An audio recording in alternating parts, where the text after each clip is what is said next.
Bonjour et bienvenue à toi dans cette nouvelle vidéo de Meredith ce livre consacré cette fois-ci à un chef-d'œuvre de la littérature du XVIe, XVIIe siècle, enfin en tout cas du théâtre élisabétain, du théâtre anglais, dont j'ai eu envie de te parler notamment parce que actuellement je prépare les candidats à l'agrégation et la pièce est au programme pour mon plus grand bonheur et il s'agit du Songe d'une nuit d'été de William Shakespeare.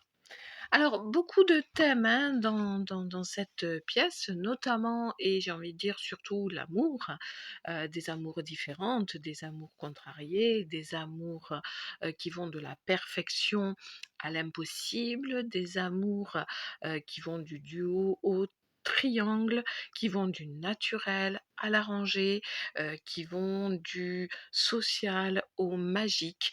Donc vraiment un panel énorme d'amour différentes. Donc, le théâtre élisabétain, si on fait un petit rappel là-dessus, convoque la pluralité des registres. C'est un théâtre qui se veut avant tout un théâtre reflet de la vie, et donc contrairement à nos œuvres classiques, celles de Racine ou même un peu avant d'autres, avant le classicisme, hem, ne sont pas, univoques dans, le registre, dans la tonalité. Il n'y a pas d'unité de lieu, il n'y a pas d'unité d'action, il n'y a pas d'unité de temps, tel qu'on le connaît. Il y a pas de règle sur, une unité de registre. Tout n'est pas entièrement tragique, tout n'est pas entièrement comique et justement, la pluralité des personnages parle comme dans la vraie vie, c'est-à-dire qu'on n'a pas, cette espèce d'artifice qu'on peut trouver dans le théâtre français qui serait, d'avoir une paysanne ou, un serviteur qui, s'exprimerait avec, le registre de langue d'un grand de ce monde. Donc on a dans cette pièce, on trouve du lyrisme beaucoup, hein, du grotesque, du tragique, de la farce, de la noblesse, du vulgaire. Donc on a toute une gamme, de répliques, de personnages et justement c'est ça qui va créer en fait, le sous-texte qui va être intéressant à voir. Donc dans le songe d'une nuit d'été, comme son nom l'indique, on a, du songe. Donc ça aussi, le songe, c'est une des thématiques qui est primordiale dans ce théâtre. Il va permettre de comprendre ou du moins de toucher à l'incompréhensible en liant, le mythe, la mémoire, la réalité, l'irrationnel, le conscient, l'inconscient, le réel et l'irréel. Donc on est vraiment dans quelque chose d'absolument complet. On est dans une situation, qui correspond beaucoup à ce qu'on vit dans la vraie vie et non pas dans une artificialité qu'on peut avoir sur une scène de théâtre, à d'autres moments de l'histoire ou dans d'autres pays. Donc, pas de résumé cette fois, je vais vous faire un petit rappel très, très bref de l'intrigue.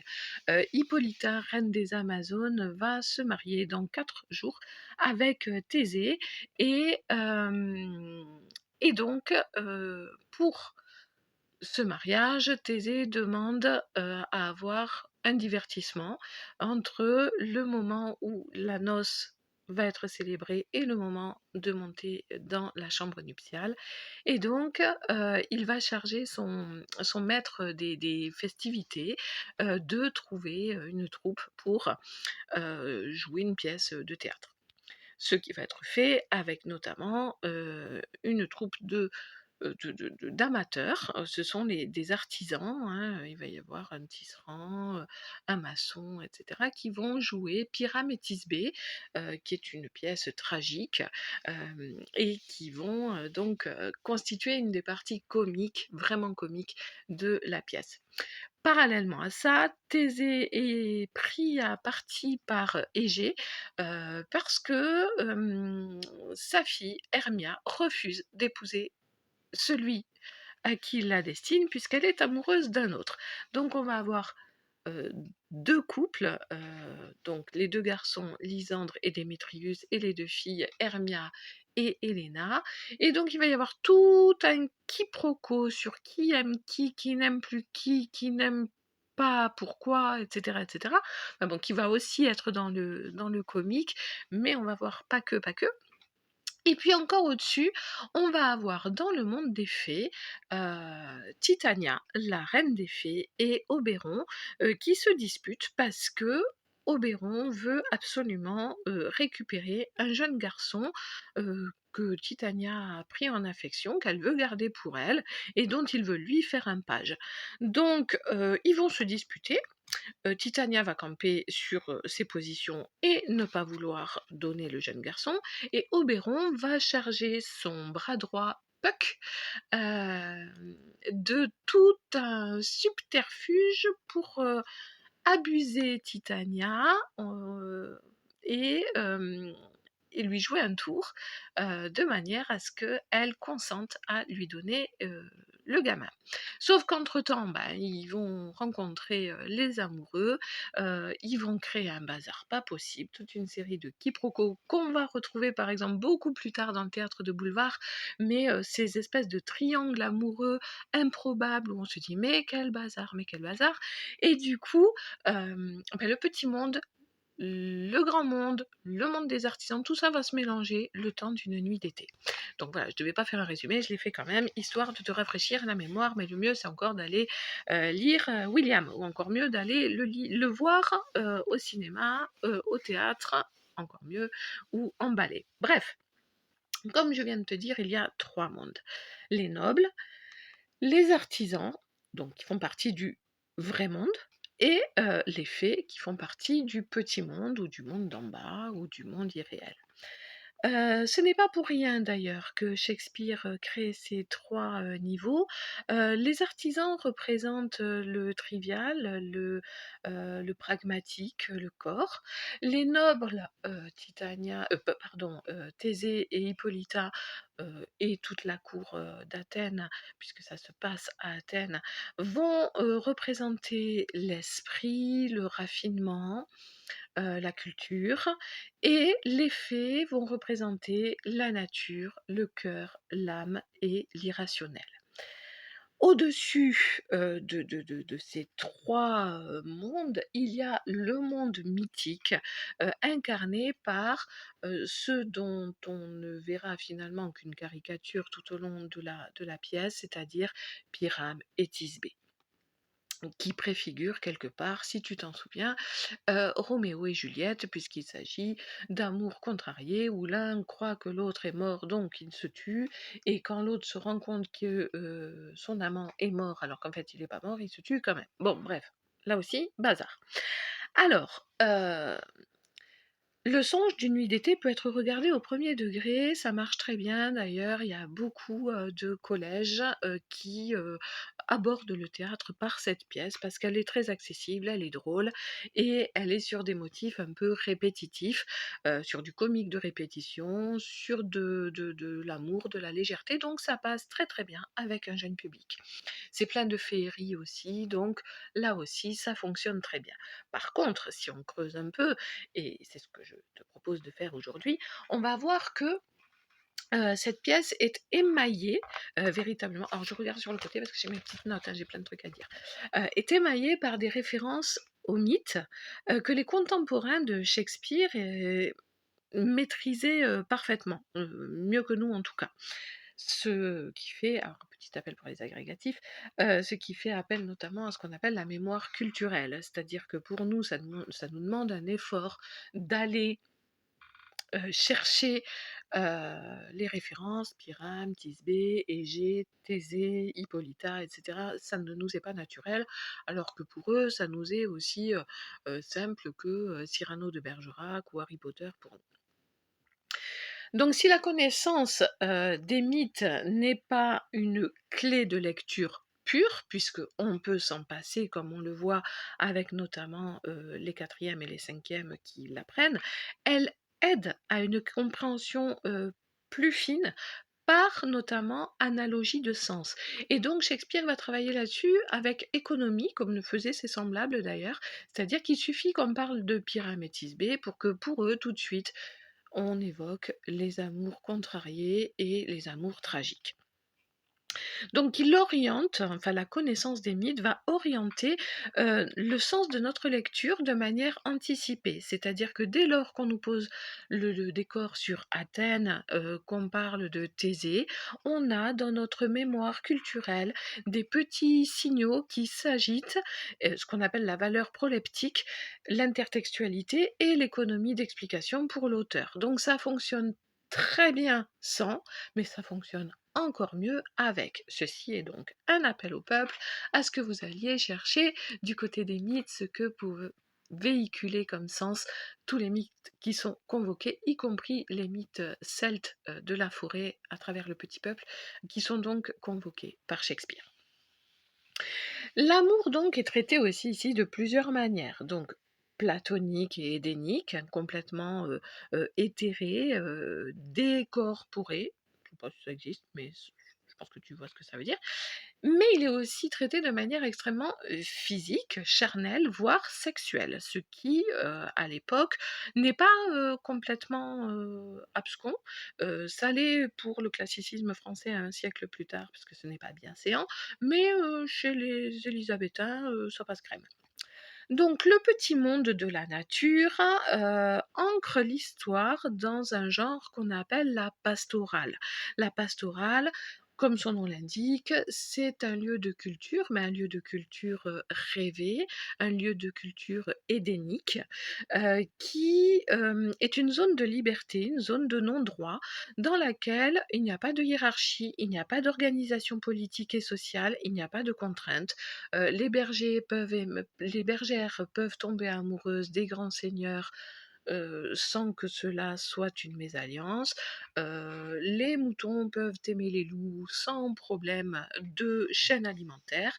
Donc on est sur une zone totalement édénique, voilà, je pense pas qu'il y ait de meilleur qualificatif que ça, c'est-à-dire où il n'y a pas de loi, tout le monde vit en harmonie.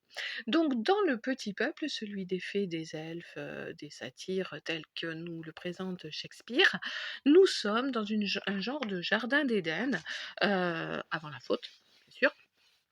Et on voit quand même que dans cet espace de liberté, il peut y avoir des brouilles, puisque Oberon et Titania sont actuellement en bisbille.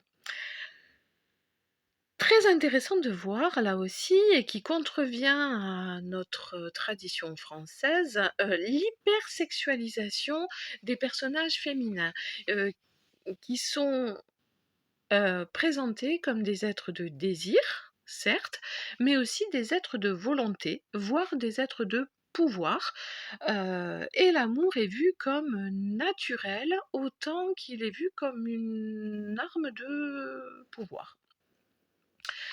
Bien évidemment, le cadre, de la pièce, la nuit, les références constantes à la lune, notamment avec Pyrame et Thisbé, mais aussi avec, cet astre qui va régler la temporalité pour le petit peuple étant celui des fées. Donc la nuit, la lune assoit l'amour dans, la sphère féminine, et donc il renvoie notamment à tous ces mythes, lunaires, qui font que c'est un astre de fécondité, et qu'il renvoie aussi étrangement à Diane, la déesse vierge, comme la reine Élisabeth I était dite la reine vierge. Alors il faut savoir aussi que la virginité de la femme, parce que celle de l'homme, elle ne compte pas, elle est rarement évoquée, la virginité de la femme fait que la femme n'est pas encore entrée étrangement dans le genre féminin. C'est-à-dire que tant qu'elle est vierge, tant que la reine est vierge, tant que la déesse est vierge, tant que le personnage féminin est vierge, il est presque virilisé, donc presque intouchable, et donc il est logique dans ce cas-là que, elle puisse incarner le pouvoir. Dès lors, que, la femme a été, connue, comme on disait, charnellement, elle devient une femme de genre féminin et donc elle devient extrêmement genrée. Et là, c'est intéressant de voir justement que Hippolyta est la reine des Amazones, hein, les Amazones sont les femmes sans hommes, ça c'est intéressant, qui n'ont pas besoin d'hommes pour gérer leur communauté, que la reine Élisabeth est une reine qu'on a dite vierge, comme j'ai dit, que Diane est une déesse chasseresse totalement indépendante, mais aussi que les jeunes filles, Hermia et Helena, sont des filles qui ont une volonté ferme, qui savent pertinemment ce qu'elles veulent et qu'on ne peut pas abuser comme on veut, ni au sens moral, ni au sens sexuel. Donc les femmes ici sont des femmes libres et cela inverse quand même l'ordre culturel et gomme les différences entre les hommes et les femmes, c'est-à-dire entre l'ordre naturel et l'ordre culturel, voire avec l'ordre mythique. Dans ce cas-là, notamment Hermia qui va s'opposer à son père pour l'amour de son amant, mais aussi Titania qui va s'opposer à Oberon qui est à la fois son amant et son roi, on va avoir des personnages qui vont être des éléments perturbateurs dans l'ordre culturel et dans l'ordre social. Donc Hermia refuse la tradition, elle refuse de se soumettre au mariage arrangé, Titania refuse de se soumettre aux caprices de son roi, Helena se pose comme une soupirante de Démétrius, elle contrevient au rôle de la jeune fille qu'on courtise pour devenir elle-même celle qui courtise, ce qui est répréhensible quand même à l'époque, et cette position de femme dominante et dominatrice est quand même intéressante parce que ne l'oublions pas, elle repose sur un élément perturbé de la réalité. Donc elle agit comme un miroir inversé par rapport à la société dans laquelle Shakespeare vit. Et c'est très intéressant parce que ça peut vouloir donner, mais là j'ai pas d'éléments véritablement tangibles à vous communiquer là-dessus, mais ça peut nous interroger quand même sur la vision que pouvait avoir Shakespeare de l'idée qu'une femme soit au pouvoir. Est-ce qu'il considérait ça comme anti-conformiste? Est-ce qu'il approuvait ça? Alors, on a l'impression avec ces personnages féminins qu'il était plutôt enclin à apprécier la jante féminine, mais voilà, on peut se poser des questions. C'est une piste de lecture qui peut être filée en fonction des extraits dans lesquels on va travailler. Donc la prise de pouvoir des femmes est un renversement des codes sociaux, et donc tout ce qui est dans la société du XVIe, XVIIe, XVIIIe siècle, tout ce qui est renversement des codes sociaux est une pratique carnavalesque. C'est-à-dire qu'elle ne peut avoir de réalité que de réalité circonscrite dans un temps donné, ça ne peut pas durer tout le temps, sinon on serait dans le chaos, mais elle permet aussi une liberté, une espèce de vie ma vie, qui permet une empathie et qui permet aussi de remettre certaines choses à sa place. Donc le carnaval a une vertu cathartique et pédagogique qui peut être intéressante dans des sociétés extrêmement normées, extrêmement codifiées, et donc, le songe d'une nuit d'été apparaît, notamment du point de vue des personnages féminins et des codes sociaux, comme étant, si ce n'est carnavalesque, du moins farcesque. Donc c'est une féerie. Une féerie, ça n'a pas de réalité. C'est de l'irréalité donc. Et quand le jour se lève, le jour étant un principe masculin, étant un principe de raison raisonnable, quand le jour se lève, le pouvoir va revenir aux mains des personnages masculins et l'ordre va être rétabli et la raison va reprendre le pas sur l'irrationnel jusqu'à ce que la nuit retombe. Donc que penser des idées politiques perso de William Shakespeare sur Élisabeth? Pense-t-il que c'est un météore politique? Je ne sais pas. Les faits, là aussi, très intéressant, les faits cohabitent avec les hommes. En harmonie, comme chez Platon d'ailleurs, l les idées cohabitent avec le monde sensible. Donc là, on a une lecture qui peut être assez philosophique. Hem, les idées, donc les hautes idées ou les idées, conceptuelles, non concrètes, sont incarnées par les faits, donc par le songe, par la mémoire, par, l'irrationnel, et le monde sensible est plutôt incarné par les nobles, puisqu'ils ont cette sensibilité, que n'ont pas notamment les artisans, qui, sont, les acteurs de Pyramétis B. Mais pour autant, comme chez Platon, les idées et le monde sensible ne peuvent exister et n'avoir de réalité tangible que grâce à la matière, c'est-à-dire le corps, symbolisé ici par la troupe des artisans qui, sous des dehors grotesques, rustres, restent quand même essentiels puisque ce sont eux qui font finalement le pivot sur tous les niveaux de lecture du Songe d'une nuit d'été. Hem, donc ces artisans et cette vision platonicienne qui va être un peu malmenée, récusent chez Shakespeare la quête de l'absolu platonicien et visent par le théâtre une philosophie plus inclusive, dans laquelle on inclurait à la fois, les nécessités du corps, la sensibilité, de l'esprit et la conceptualisation de l'âme. Donc, William Shakespeare moque la philosophie qui adopterait une position irréconciliable entre le corps et l'esprit, entre les besoins de la chair et les aspirations du cœur et celles de l'âme. L'amour divin, l'amour platonique a aussi besoin pour Shakespeare d'amour physique pour être complet et pour se vivre et pour durer. On fera aussi une petite incursion sur l'onomastique, hein, qui n'est pas anodine, donc l'étude des noms choisis.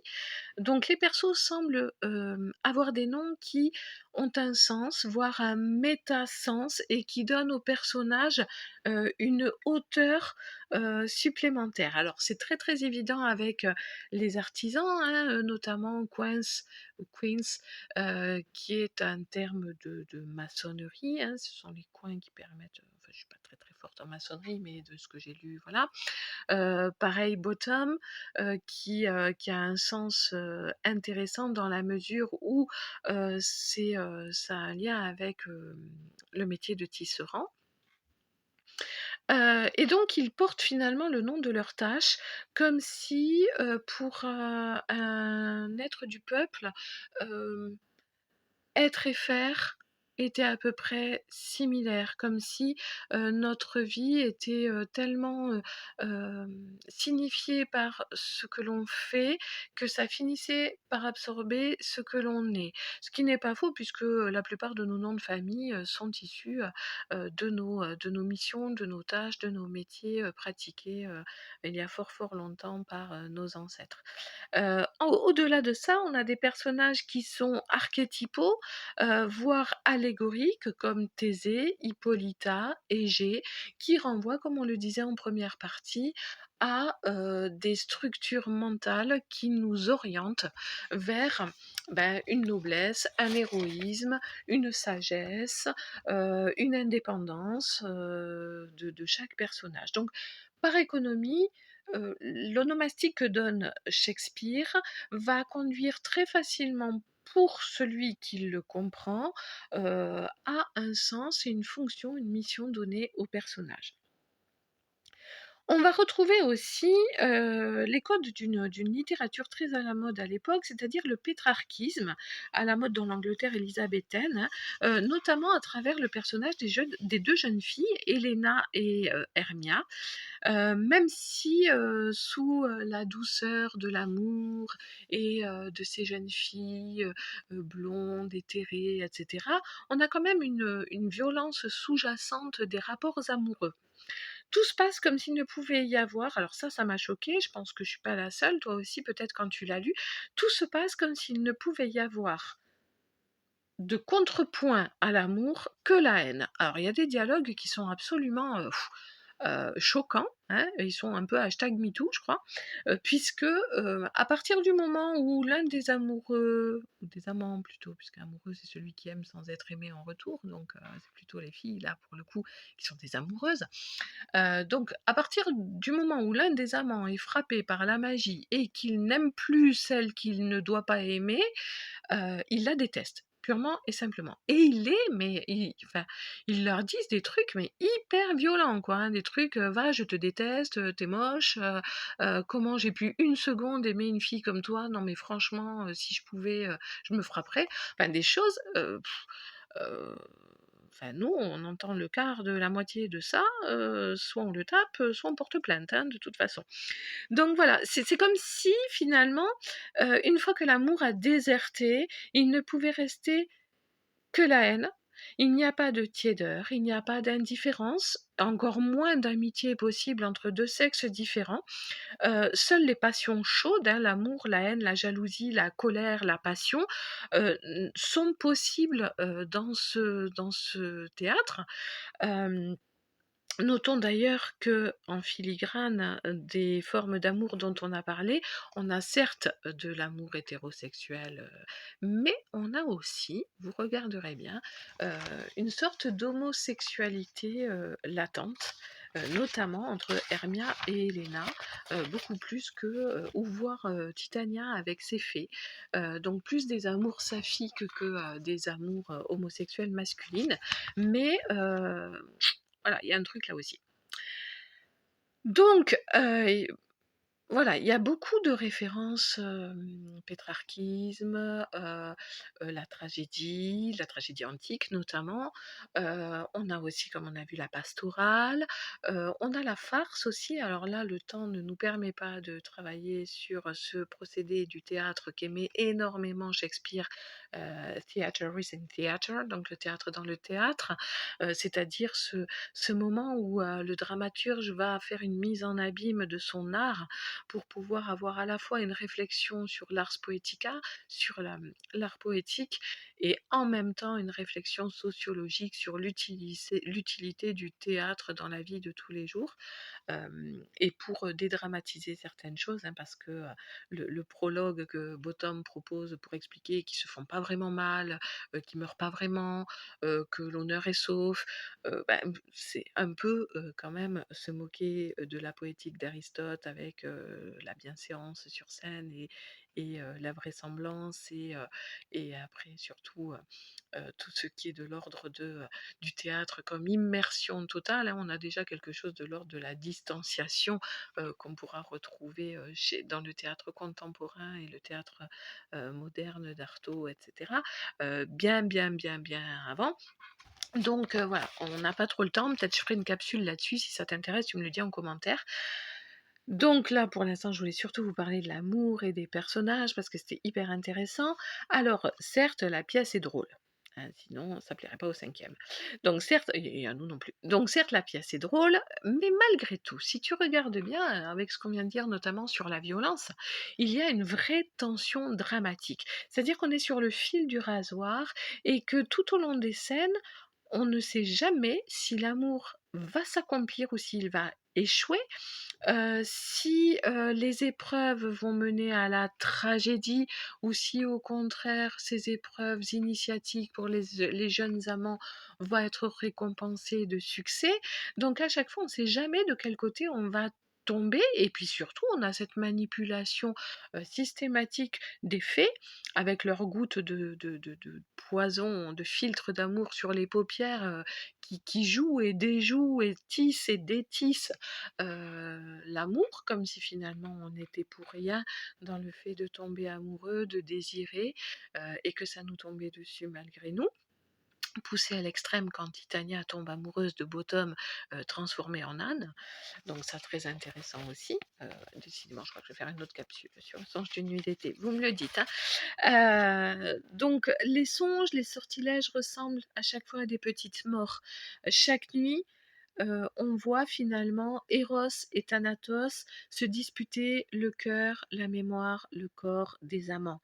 L'amour fait souffrir, la flèche de Cupidon, elle fait mal. Les métaphores sont extrêmement, heu, létales, puisqu'on est, frappé de coups de foudre, transpercé par la flèche de Cupidon. Donc à chaque fois, on est plutôt sur quelque chose qui relève de Thanatos plutôt que d'Eros, du dieu de la mort plutôt que du dieu de l'amour. Et donc ça, c'est hyper intéressant parce que la pièce peut à tout moment tomber du côté de la tragédie. Tragédie qui est méta-incarnée par Pyram et Thisbé, qui eux sont vraiment frappés par la malédiction de l'amour. Mais pour autant, euh, le burlesque, incarné par les artisans, mais pas que, par Puck aussi, qui a beaucoup de responsabilités dans ce comique, mais on va voir aussi par la manière dont la tragédie elle-même est détournée par Shakespeare. Donc le burlesque et la fantaisie vont permettre de mettre une distance par rapport à l'angoisse, par rapport à l'inquiétude latente qui peut nous frapper sur le sort de ces amoureux. Donc toutes les conditions de la tragédie sont réunies dès le départ. Ça pourrait très bien partir comme du Roméo et Juliette ou comme du Othello, hein. C'est-à-dire que vraiment on a le père qui vient prendre à témoin le duc en lui disant voilà, si ma fille ne m'obéit pas et qu'elle n'épouse pas celui que je veux, c'est selon la loi d'Athènes, soit l'exclusion et la réclusion dans un couvent, soit la mort. Mais en aucun cas, je ne concéderai qu'elle épouse quelqu'un qu'elle aime. Thésée est obligé de se ranger du côté de la loi. Pour autant, on sent qu'il n'est pas très très très favorable à ça, mais bon, la loi est la loi, dura lex, sed lex. Donc, la loi est dure, mais c'est la loi. Et toi aussi, tu regardes Fort Boyard. Et du coup, tout est réuni, puisqu'on voit que Hermia fait sécession et que les amants décident de s'enfuir. Donc, a priori, on serait chez un dramaturge tragique. Là, on est sûr que ça part mal. Sauf, c'est sans compter sur le fait que le burlesque va désamorcer complètement cette situation tragique. Les amants s'aiment, mais leur union est interdite. Elle est même interdite par le père et par la loi, donc vraiment interdite par les deux principes absolus de la raison et du droit. Il y a potentiellement de la jalousie et du triangle amoureux avec Helena, hein, qui aime celui qui en aime une autre, etc. Donc bon, tout est réuni pour que ça parte mal.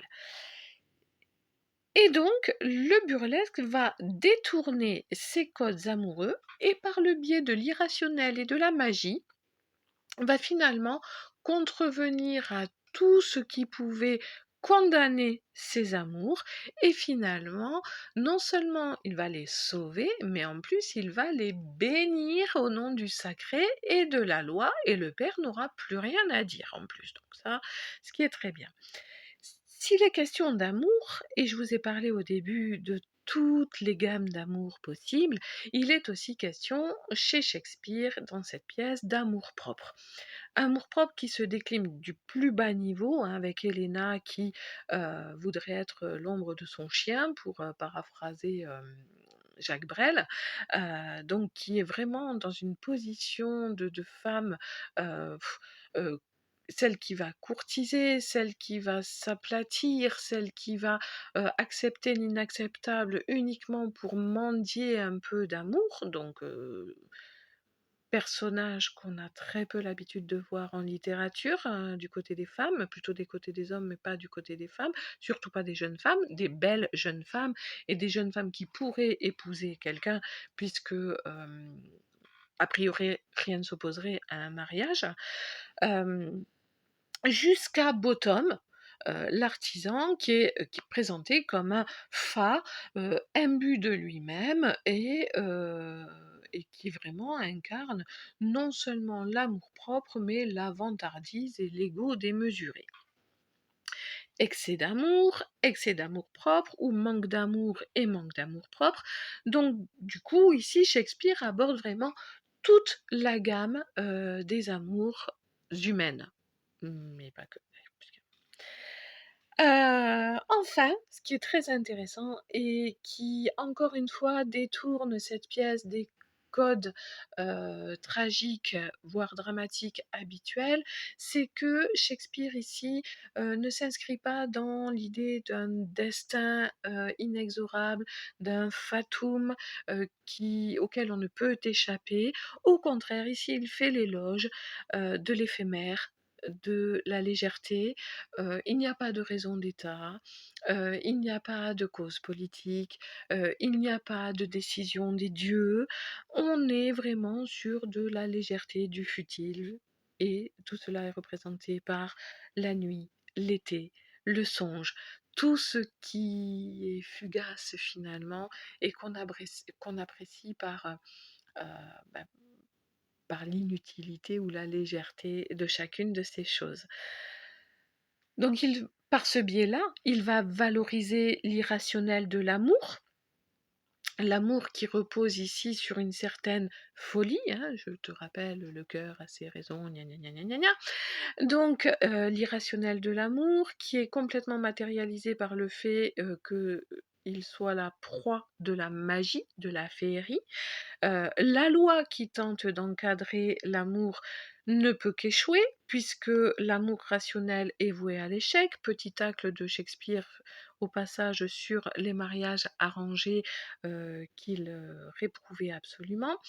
Et donc, cette idée que rien ne saurait contraindre l'amour si ce n'est l'irrationnel, l'inexplicable et la raison du cœur, confirme que Shakespeare est un romantique avant l'heure et explique que les auteurs romantiques du XIXe siècle se soient réclamés de sa paternité. Y compris pour le versant sombre hein, qu'on a dans Roméo et Juliette aussi, mais ça on en parlera une autre fois. Mais le problème, c'est que comme l'homme est un animal doué de raison, l'homme avec un petit H, mais l'homme avec un grand H aussi, on voit qu'à la fin, Hippolyta est dans le doute, hein, contrairement à Thésée, et que ni l'un ni l'autre ne peut expliquer finalement la mésaventure des amants. Pas plus que Bottom ne peut s'expliquer cette impression d'avoir vécu une idylle avec la reine des fées. Du coup, comme la raison est dans l'incapacité d'expliquer, tout naturellement, elle va le rejeter dans des sphères qui vont échapper à la mémoire vraiment sensible, c'est-à-dire soit du côté du songe, tout cela n'était peut-être que rêvé finalement, ou du côté de la folie, ou qui contrevient aussi avec par rapport à Erasme hein, et son éloge de la folie, donc qui était très à la mode aussi à l'époque. Donc c'est soit de la magie, soit du songe, soit tout cela n'a pas existé, ça s'est passé dans la tête des personnages, et tout cela est, comme dit Hippolyta, silly stuff, une chose complètement folle. Ce qui va nous intéresser, c'est de savoir qu'il y a un écart entre ce que c'est le public et ce que savent les personnages. C'est-à-dire que les personnages vont trouver la facilité de se dire non, non, mais finalement c'était qu'un rêve, voilà, on va trouver une explication qui n'en est pas une, mais dont on va se satisfaire. Alors que le public, lui, sait que tout cela c'est de la magie. Il sait que ce sont les fées et que c'est Oberon ou Titania qui ont, enfin surtout Oberon et Puck, qui ont œuvré dans le sens de retisser les couples qui s'étaient déliés. Et donc cet écart de savoir entre ce que c'est le public et ce que ne sait pas et ce que présuppose le personnage va créer aussi là un effet totalement comique. Donc ça va être très très intéressant à voir aussi, puisque les personnages vont préférer galvauder ce qu'ils ont vécu plutôt que d'accorder du crédit à la magie ou à l'irrationnel. Donc amour et mémoire sont totalement puisque c'est le thème de la question de l'agrégation, je conclurai là-dessus. Amour et mémoire sont alors totalement malmenés, triturés dans cette pièce puisque, aucun des 2, ni l'amour ni la mémoire ne servent les dessins qu'ils servent habituellement, ni l'amour ni la mémoire ne fonctionnent comme ils servent dans la vraie vie. Donc amour et mémoire sont malmenés car l'un et l'autre, ne parviennent pas à cohabiter en l'état dans la tête des personnages. Mais ce qui est important, c'est que pour une fois, les histoires d'amour finissent bien et peu importe les moyens qui ont été employés pour ce faire, ils se justifient par la joie que procure l'amour à chacun des personnages de l'œuvre, mais aussi à cette joie sans cesse renouvelée que nous procure le Songe d'une nuit d'été, qui est une des plus représentées de Shakespeare. Voilà, donc j'espère que ce petit tour d'horizon, bien incomplet évidemment, hein, qui mériterait d'être beaucoup plus creusé, sur lequel j'ai fait plein d'impasses et je m'en excuse. Si tu as besoin d'avoir des compléments d'information, dis-le moi, j'aurai encore de quoi remplir facilement une bonne demi-heure sur cette question. Donc voilà ce petit tour d'horizon. J'espère que, toi qui passes la grecque, ça va t'aider un petit peu dans, ton travail, de fourmi, sur, le texte. Toi qui as de la chance et qui ne passes pas la grecque, j'espère que ça t'a donné envie peut-être de lire, voire de relire, et surtout de voir Le Songe d'une nuit d'été et surtout de profiter avec les petites fées, des bonheurs de l'amour.